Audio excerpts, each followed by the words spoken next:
So you're new to GTA Online and you want to make a lot of money, but all the old guys are now out of date because of the new DLC and the other tutorials aren't aimed at new players. Looking at you, TGG, but this tutorial will work for just about anybody, and the methods I talk about in this video are all pretty simple to do. Oh, and by the way, just so you know, all the properties you're going to need for this tutorial are a high-end apartment and the starting free properties you get for buying the game. So to start, we'll take a look at businesses. With the Criminal Enterprises version of the game, aka the only version of the game that is sold on everything besides next-gen consoles, you should get a CEO office, a bunker, and a motorcycle club with a counterfeit cash factory, along with some free cars and discounts, but those aren't really relevant. And for those of you on next-gen consoles, you actually get more stuff with your version of the game, so you don't need to worry. This should still work for you.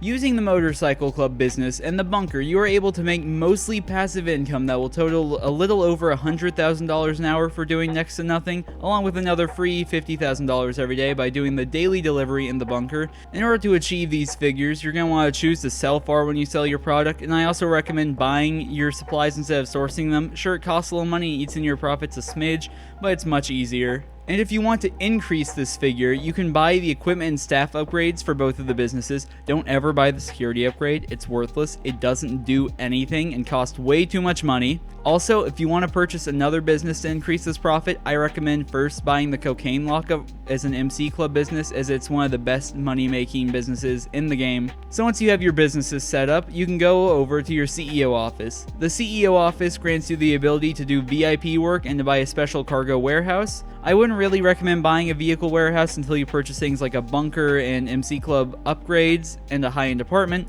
but VIP work is something that will be very important in the early game. By doing VIP work, you can make around $150,000 to $200,000 an hour just using a normal car, nothing flying, nothing fancy. And as for the VIP jobs I suggest, I personally prefer alternating between Sightseer and Headhunter, but this can vary person to person. And for the final way to make money that I'm going to talk about in this video, we have the standard heist. If you're not aware, the standard heists were the first heists to be added to GTA Online, and they paid out well back in the day, but not so much anymore. However, with the newest update, the payouts have been changed, increasing all the heist payout by 50 to 75%, making them much more viable. In order to do these heists, you're going to want to have a high-end apartment, which can be purchased after grinding for a few hours with the previously mentioned ways to make money, and then Lester will give you a call allowing you to start these heists. Each of the heists will probably take an hour or two to complete if you're playing with randoms. If you're playing with friends, it might go a little faster or a little slower depending on what your friends are like. Now, the exception to this is the Fleeka job, which is the first heist you get to do, which only takes about half an hour. Now, depending on the heist you're completing, the standard heist will pay out anywhere from $150,000 to $400,000 an hour,